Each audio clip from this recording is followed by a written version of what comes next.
Russian opposition figure Alexei Navalny's hearing is currently underway in a Moscow court. The well-known critic of Russian President Vladimir Putin survived a poisoning last summer. He was then arrested last month after returning from Germany, where he had been treated. NBC News reporter Matt Bodner joins us now from Moscow. So, Matt, first of all, what is the latest from the courtroom there?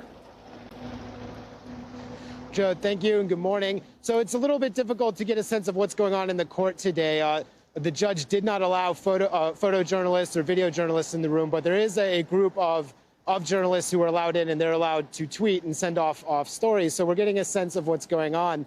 And frankly, it's not going the way that Alexei Navalny probably hoped it would, but it is going the way that he likely expected it would. We saw the prosecutors come in early in the hearing today and ask, as expected, for a full 3.5-year sentence. And Navalny, meanwhile, has taken all of this in stride. He showed up this morning with his very characteristic wit and humor.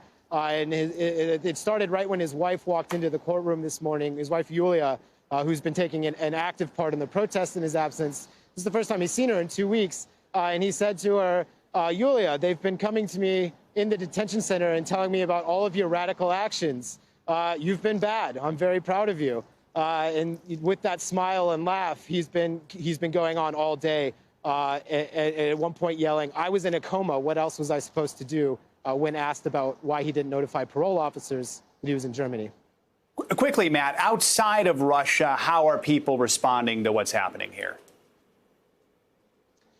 We're definitely seeing this act as kind of like a consolidation moment of Western governments joining together to condemn Russia for its treatment, not just of Alexei Navalny, but of protesters the past 2 weekends. There was, of course, that interview yesterday between the new Secretary of State, Antony Blinken, and NBC's Andrea Mitchell, in which he said the U.S. is watching this very closely and evaluating all the options. But beyond that, we've actually seen a bit of a show of force, if you will, from Western diplomats here in Moscow. About 24 of them are in the courtroom today watching these proceedings. And as I understand, there are also representatives of the European Union in that courtroom. And Russia is not happy about this. They're turning this right around to say, here's evidence of direct foreign interference and attempts to pressure the judge. All right, Matt, reporting from Moscow. Thank you so much.